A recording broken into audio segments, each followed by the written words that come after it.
വിശുദ്ധ ലൂക്കോസിന്റെ സുവിശേഷം 2-ാം അധ്യായത്തിലെ 40 മുതൽ 52 വരെയുള്ള വാക്യമാണ്. യേശുക്രിസ്തുവിന്റെ ബാല്യകാലത്തെക്കുറിച്ചാണ് ഇവിടെ സൂചിപ്പിക്കുക. യേശുക്രിസ്തുവിനെയും കൊണ്ട് മാതാപിതാക്കന്മാർ ദേവാലയത്തിൽ പെരുന്നാളിന് പോയി. എന്നാൽ ദേവാലയത്തിൽ പോയ ക്രിസ്തു തിരികെ മാതാപിതാക്കന്മാർ പോന്നെങ്കിലും അവരോട് കൂടെ തിരികെ വന്നില്ല. എന്നാൽ യൗസേപ്പ് പിതാവിനും കന്യാമറിയാമനും യേശുക്രിസ്തു നഷ്ടപ്പെട്ടു എന്ന കാര്യം മനസ്സിലായി. അവർക്കത് മനസ്സിലായി വന്നപ്പോഴേക്കും ഒരു ദിവസം യാത്രാദൂരം അവർ പിന്നിട്ടു. ലോകത്തിലെ ഏറ്റവും നല്ല കുടുംബമെന്ന് വാഴ്ത്തുന്നത് നസ്രയത്തിലെ കൊച്ചു കുടുംബമാണ്. ദൈവമുള്ള കുടുംബം, ദൈവം പിറന്നു വീണ കുടുംബം, ദൈവത്താൽ പരിപാലിക്കപ്പെടുന്ന കുടുംബം.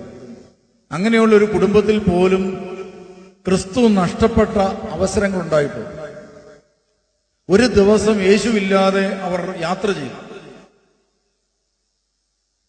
എന്നാൽ യേശു ഇല്ലെന്ന് അവർക്ക് മനസ്സിലായി കഴിഞ്ഞപ്പോൾ, പ്രിയമുള്ളവരെ, 3 ദിവസത്തെ യാത്രാദൂരം പിന്നിട്ട് അവർ യേശുവിനെ അന്വേഷിച്ച് കണ്ടുപിടിക്കുകയാണ്. അപ്പോൾ ഒരു ദിവസത്തെ യാത്രാദൂരം യേശുവിനെ നഷ്ടപ്പെടുത്തി പോകുന്നവർക്ക് സംഭവിക്കുന്നത് 3 ദിവസത്തെ യാത്രാദൂരം യേശുവിനെ തെരഞ്ഞു നടക്കേണ്ടതായി വരുമെങ്കിൽ യേശുവിനെ കണ്ടെത്താൻ സാധിക്കും. ഇന്ന് നാം യാത്ര ചെയ്യുമ്പോൾ ഒരുപക്ഷെ നമ്മുടെ ചിന്ത ദൈവം നമ്മോട് കൂടെ ഉണ്ട് എന്ന ചിന്തയാണ്. എന്നാൽ പലപ്പോഴും ദൈവം തന്നെ കൂടെയില്ല എന്ന് പലർക്കും മനസ്സിലാകുന്നത് അവരുടെ ജീവിതത്തിൽ ചില പ്രതിസന്ധികൾ വന്നു ചേരുമ്പോഴാണ്. പഴയ നിയമത്തിൽ ഒരു മനുഷ്യനെ നമുക്കിങ്ങനെ കാണാൻ സാധിക്കും, ശിംശോൻ. അയാൾ എത്രയോ ശക്തനായിരുന്നു. അതിനൊരു കാരണവും ഉണ്ടായിരുന്നു. മറ്റുള്ളവർക്കില്ലാത്ത ശക്തി അവനുണ്ടാകാൻ ഒരു കാരണം ഉണ്ടായിരുന്നു. ആ കാരണത്തെക്കുറിച്ച് അവൻ അത്ര മനസ്സിലാക്കിയിരുന്നില്ല. ഇതുപോലെ നാം ഓരോരുത്തരും നമ്മളായിരിക്കുന്നതിനും നാം ഈ കാണുന്ന അവസ്ഥയിൽ പരിപാലിക്കപ്പെടുന്നതിന്റെ പിന്നിൽ നമ്മളല്ല, നമുക്ക് പിന്നിൽ മറ്റൊരു ശക്തിയുണ്ട്. അത് ശിംശോനിൽ പ്രവർത്തിച്ചത് ശിംശോന്റെ ജന്മവുമായി ബന്ധപ്പെട്ട മനോവായിക്ക് കിട്ടിയ സന്ദേശം ഇതാണ്: ഇതാ, നിനക്കൊരു കുഞ്ഞിനെ ലഭിക്കും. അവൻ നാസീർ വ്രതക്കാരനായിരിക്കണം. ആയതുകൊണ്ട് അവന്റെ തലയിൽ മുടി വളരട്ടെ. ക്ഷൗരക്കത്തി തൊടരുത്. വീഞ്ഞോ മറ്റ് ലഹരി പാനീയമോ അതുകൊണ്ട് അമ്മ പോലും കുടിക്കാൻ പാടില്ല. മാതാപിതാക്കന്മാർ ലഹരി പാനീയം ഉപയോഗിക്കാതെ വേണം ഈ കുഞ്ഞിന് ജന്മം നൽകാൻ. അങ്ങനെ കുഞ്ഞ് വളർന്നു വന്നു. ഉടമ്പടിയോടുകൂടി വളർന്ന കുഞ്ഞാണ്. നാസീർ വ്രത ഉടമ്പടിയുടെ ഭാഗമാണ് മുടി വളർത്തുക എന്ന് പറയുന്നത്. അപ്പൊ മുടിയല്ല ശക്തി, ഉടമ്പടിയാണ് ശക്തി. ഇന്ന് നാം കാണുന്ന ഏതെങ്കിലും പ്രത്യക്ഷമായ അടയാളങ്ങളല്ല ശക്തി. അതിന്റെ പിന്നിൽ ദൈവവുമായി നടത്തിയ ഉടമ്പടി, ദൈവം പറഞ്ഞ വചനവുമായി നടത്തിയിട്ടുള്ള ഉടമ്പടികൾ ഉണ്ട്. ഒരു ദേവാലയത്തിന്റെ ശക്തിക്ക്, ഒരു കുടുംബത്തിന്റെ ദൈവിക ശക്തിക്ക്, ഒരു വ്യക്തിയുടെ ദൈവകൃപയുടെ പിന്നിൽ, ഒരു രാജ്യത്തിന്റെ ദൈവിക സംരക്ഷണത്തിന് പിന്നിലൊക്കെ ഇത്തരം ദൈവവുമായി നടത്തിയിട്ടുള്ള ഉടമ്പടികൾ തീർച്ചയായിട്ടും ഉണ്ടാകും.